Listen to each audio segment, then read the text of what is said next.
Comment devenir un dominant? Article de Laurent Léchine pour la propriétédusage.com.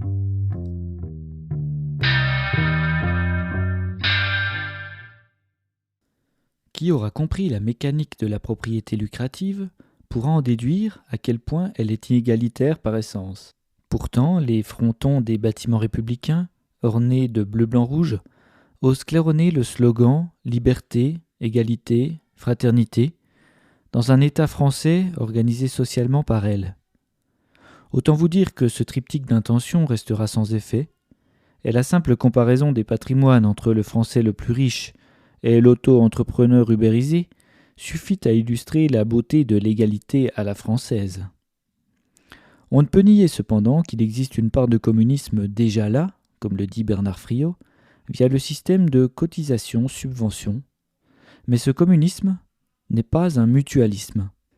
Il ne participe en rien à la liberté d'entreprendre. Si on vous dit que malgré quelques patrimoines indécents, l'égalité vaut pour règle en France, il s'agit bien là de l'égalité entre les locataires terminaux dont on vous parle. Pour le reste de la population, les dizaines de propriétaires lucratifs dominants et les millions d'agents doubles, propriétaires lucratifs et locataires, l'égalité ne vaut plus. Autrement dit, il n'y a d'égalité qu'entre les pauvres.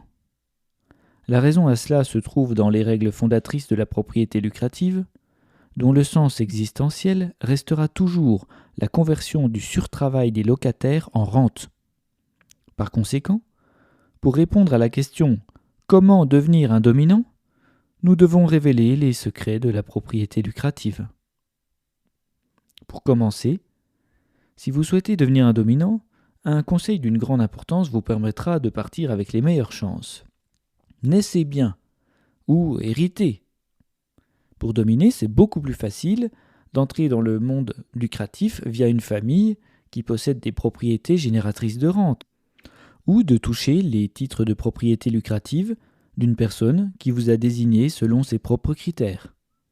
Si vous naissez véritablement bien, parce que vos parents, des propriétaires lucratifs dominants, se sont reproduits, peut-être vous dispenserez-vous d'avoir à travailler. Doit-on rappeler que la propriété lucrative permet de détourner à votre profit une partie de la richesse produite par le travail de chaque locataire? Pourquoi travailler si vous pouvez vivre subventionné par eux, et que ces derniers n'ont aucun recours contre vous, puisque l'État cautionne la légalité de ce vol? Rappelez-vous de vos leçons d'école. On appelle cela le servage. L'image du seigneur assis dans son château, recevant des sacs débordant de blé cultivés par ses serfs, ses locataires, sur les terres qu'il ne cultive pas lui-même. Désormais, le seigneur, c'est vous. Et vous pouvez même réaliser la transaction du vol de la rente sans regarder vos locataires dans les yeux. Vous n'aurez même plus à défendre la cité contre les envahisseurs, car cette activité dangereuse est socialisée et payée par l'armée des travailleurs. On n'arrête pas le progrès. Lorsque je vous conseillais de bien-être, j'ai oublié de préciser que vous devez vous placer au-dessus de ces agents doubles. Ces millions de Français qui s'imaginent dominés parce qu'ils louent quelques propriétés lucratives, mais qui sont eux-mêmes locataires de l'argent de leur investissement et de leur outil de travail.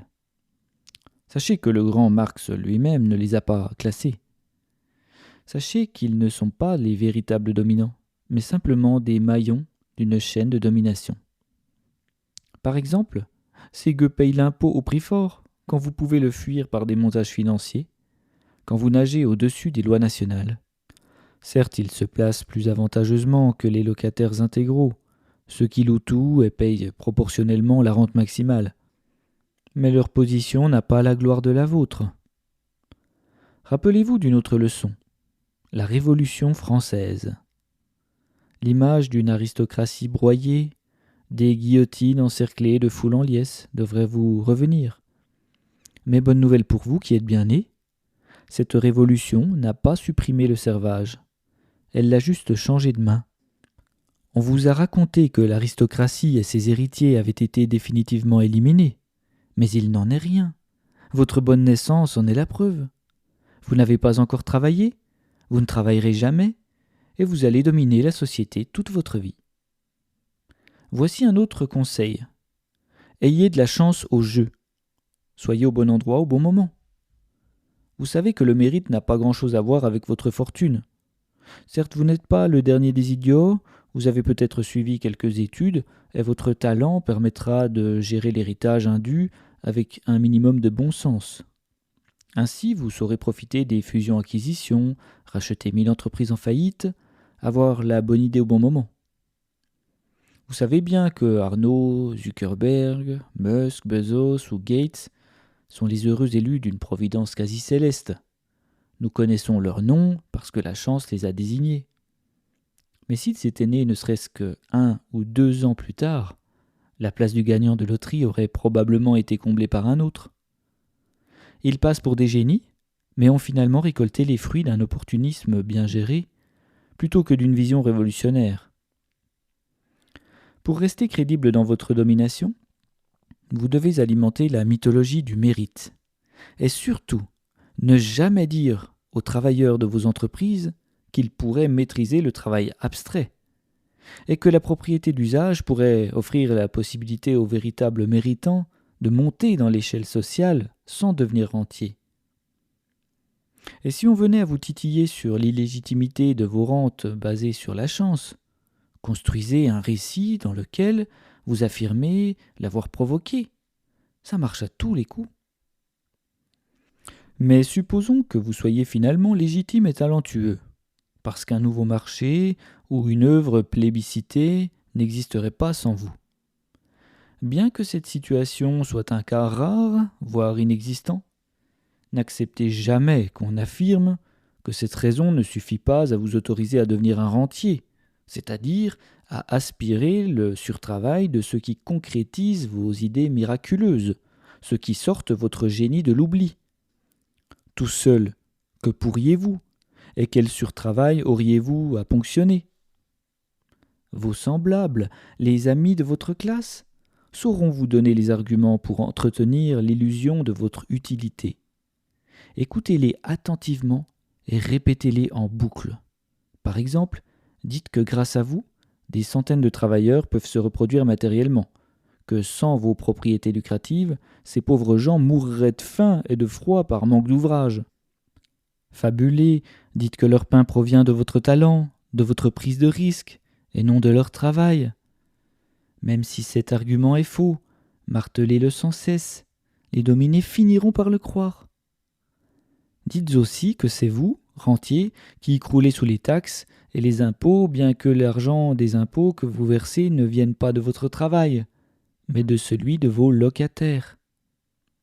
Surtout, ne leur dévoilez jamais qu'ils pourraient devenir propriétaires d'usage, car cela vous obligerait à leur ressembler et, horreur, à travailler concrètement. Vous perdriez votre domination. Vous seriez bien né ou chanceux pour rien. Maintenant que vous savez comment devenir dominant, vous souhaitez évidemment le rester.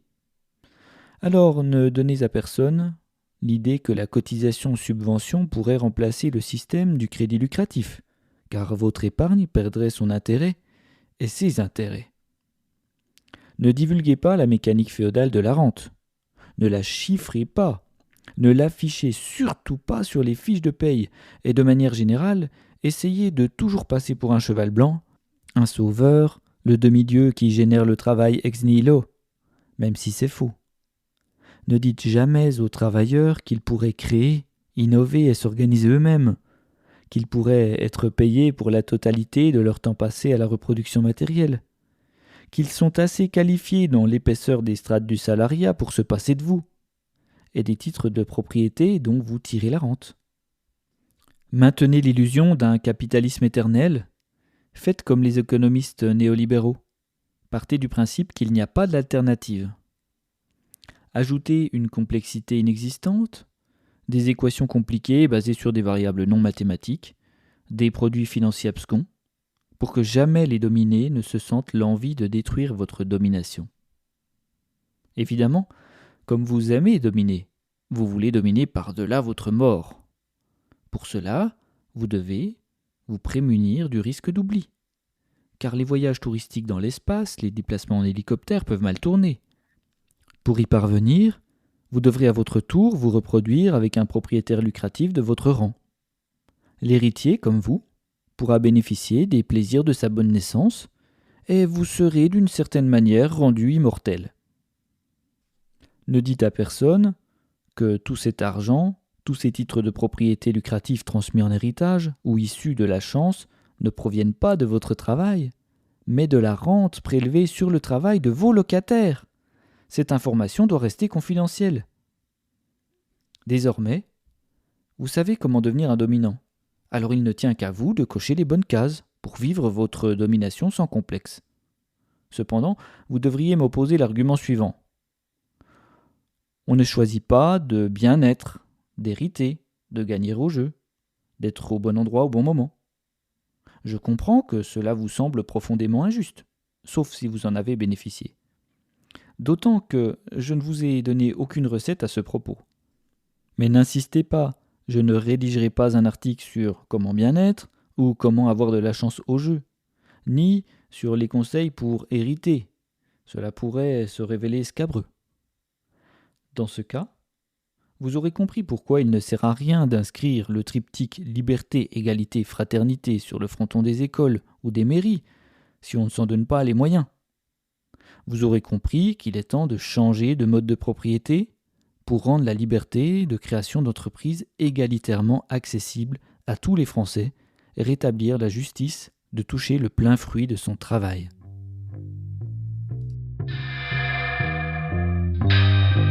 Retrouvez tous les articles lus sur lapropriétédusage.com.